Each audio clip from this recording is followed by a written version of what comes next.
a shot of a watermelon leaf versus honeydew melons.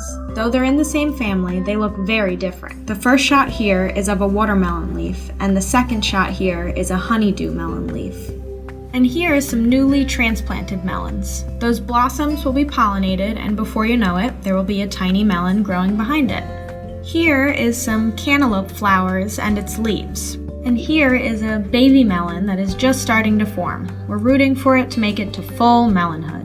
It's a lengthy process, depending on the melon, anywhere between 60 to 120 days for some melons. They definitely like warmer weather, so it's best to start them early inside here in Vermont, where the soil will be warm. Then transplant them outside once they're ready. Here's a melon a bit bigger, but not quite ready for harvest. And here's a melon getting closer to harvest. It is getting that netting on its outside, maybe a few more days or even a week, and it will be ready for harvest. And here's a ripe melon. As you can see, the fruit flies will also tell you when your melon is ready. They start to smell pretty sweet too. You'll notice the leaves will start to die back once they've done their job of growing their melon. And here's our mint patch. As you can see, mint can be pretty invasive. If you're worried about it taking over your vegetable garden, you can always plant it in a pot.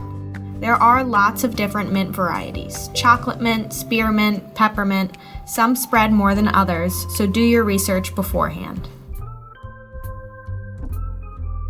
So this is what makes melons nutritional wonders. 1 cup of fresh melon cubes has 100% of the daily value for vitamin C. That really rocks. And also 100% of the daily value for vitamin A is beta-carotene. It's an excellent source of potassium, which is important for your heart and muscles to function well and to keep your blood pressure under control. It also has other vitamins and minerals such as folate, which is a B vitamin, calcium, zinc, as well as a decent chunk of fiber.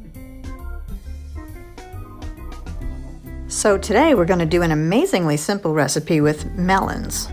We're going to use a cantaloupe for this recipe, but it works just as fine with any melon, including watermelon, cassava, our wonderful mint, and of course our lemon, which is not local unless it's grown in heated greenhouses, because citrus trees can't tolerate anything near as cold as the natural winters that we get in Vermont. Okay, we're going to start with cutting this melon. First, because we want the option of working with a flat surface, we will cut it in half. And the seeds, we're going to scoop them out to be composted. Smells great. And since we're going to be cutting cubes, we can start by cutting slices like this. Or if you want to be a little more secure and take advantage of that flat surface, you can turn it over and cut down like this. Then we'll take a smaller knife, but you can certainly use the big one or any size knife you have. And we're going to cut the melon off the rind. We'll just do it halfway through, and then we'll turn it around and cut it the other halfway through. You just want to be really careful since melons are slippery and you don't want the knife to slip right into your hand. That's why I turn the piece around when I've cut into the middle to cut the other side without going any closer to my holding hand than I need to. Now we'll cut these slices into cubes. Not really tiny because you want them to hold together.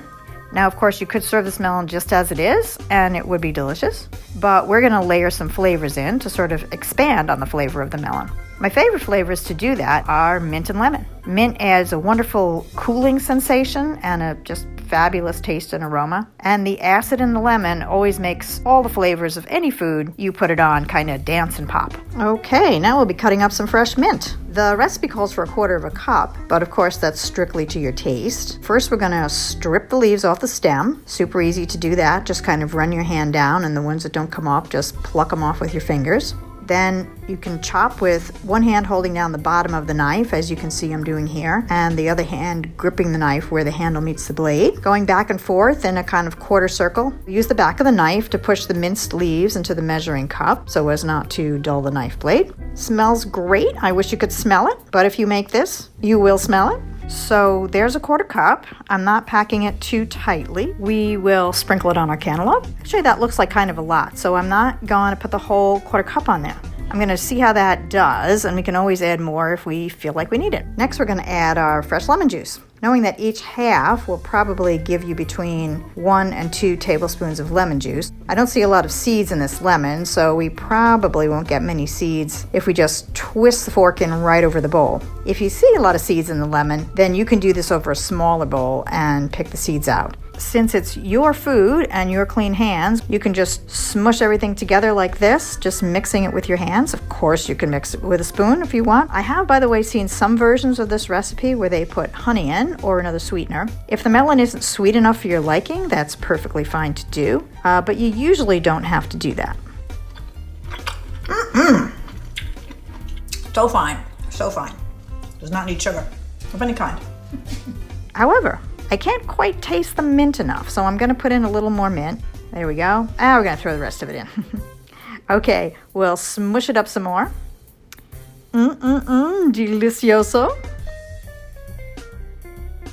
And here we have it, our melon with lemon and mint. Easiest, peasiest, simplest, lovely appetizer or dessert or snack.